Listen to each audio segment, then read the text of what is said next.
Achievement unlocked. For the first time ever, gaming addiction is set to be classed as a health issue by the World Health Organization. According to a draft definition, symptoms of gaming disorder can include continuation or escalation of gaming despite negative consequences.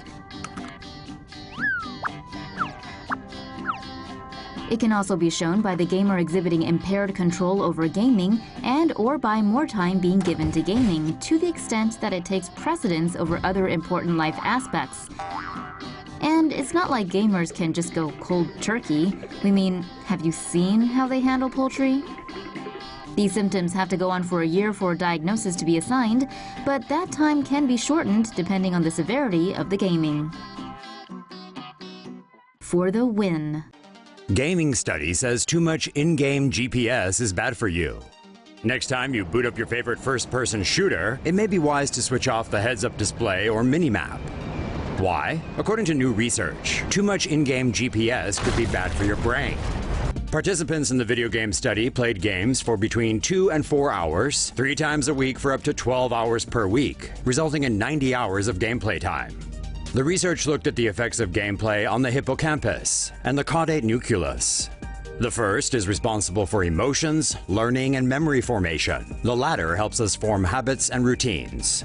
Routines such as when to eat, exercise, or get home from work, and how to reward yourself for your behavior, are stored in the caudate nucleus.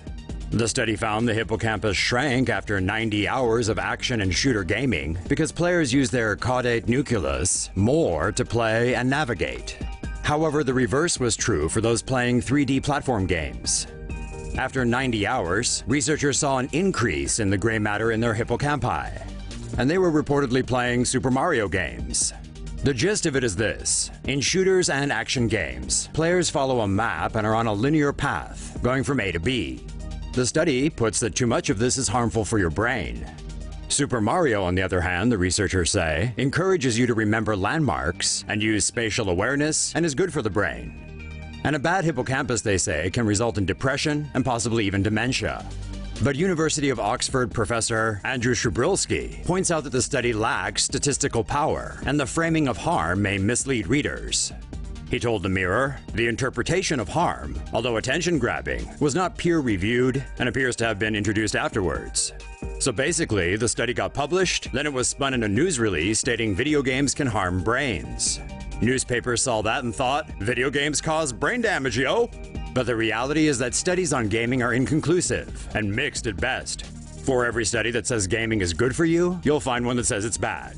And speaking of studies, this team's work has been, as Villanova University psychology professor Patrick Markey tweets, debunked in the past for similar reasons. What's your take? Fire off below and let us know. Your plumber is not in this castle. Everyone's favorite plumber, Super Mario, is no longer a plumber, and hasn't been for a while, according to Nintendo. Gaming website Kotaku reported the news earlier this week after happening on the Japanese description of his Nintendo profile page.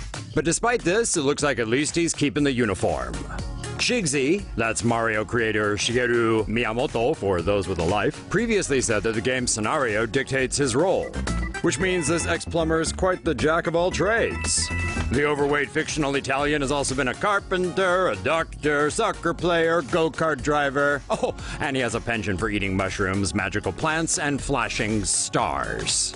Should we add psychedelic drug addict to that list? He's also really into cosplay, especially of the furry or animal variety. But what does Mario enjoy doing the most? Saving his beloved Princess Peach from some turtle dragon dude and getting some sweet, delicious, mouth-watering, creamy, luscious baked cake in return. Mamma mia. Belgium and Hawaii are investigating loot boxes. Are video game loot boxes exposing minors to gambling? That's the answer authorities are seeking in Belgium and Hawaii. Loot boxes are virtual containers earned or purchased while playing a video game. They typically contain a randomized assortment of virtual items aimed at enhancing the player's experience and in-game abilities. Because of the elements of chance and money involved, Belgian and Hawaiian authorities are investigating whether the practice exposes minors to gambling. According to the Brisbane Times, a regulatory analyst for the state of Victoria in Australia said loot boxes do constitute gambling, but are difficult to regulate. Loot boxes have been commonplace in gaming for some time now, but it was Electronic Arts' use of them in Star Wars Battlefront 2 that prompted recent concern. Hawaii State Representative Chris Lee described the loot box system in a new Star Wars game as an online casino designed to lure kids into spending money. Lee reckons publisher Electronic Arts employed predatory practices against children with their controversial loot box system in the game Star Wars Battlefront 2. Bungie backs out of livestream event amid gamer rage. AAA game developer Bungie have reportedly cancelled a livestream event for Destiny 2 following outrage at the revelation of some hush-hush gameplay mechanics.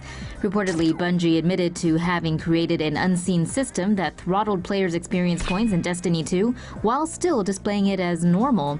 In Destiny 2, experience points, or XP, let gamers level up and become more powerful. The limit is level 20 in Destiny 2, but they can still earn XP and engrams, an in-game currency that lets them buy new stuff for their character. Bungie scrapped the hidden system, but now experience required for level-ups has more or less doubled. Engrams can also be paid for with real-world cash, so some speculate this is Bungie's way of getting gamers to spend more money on the $60 game.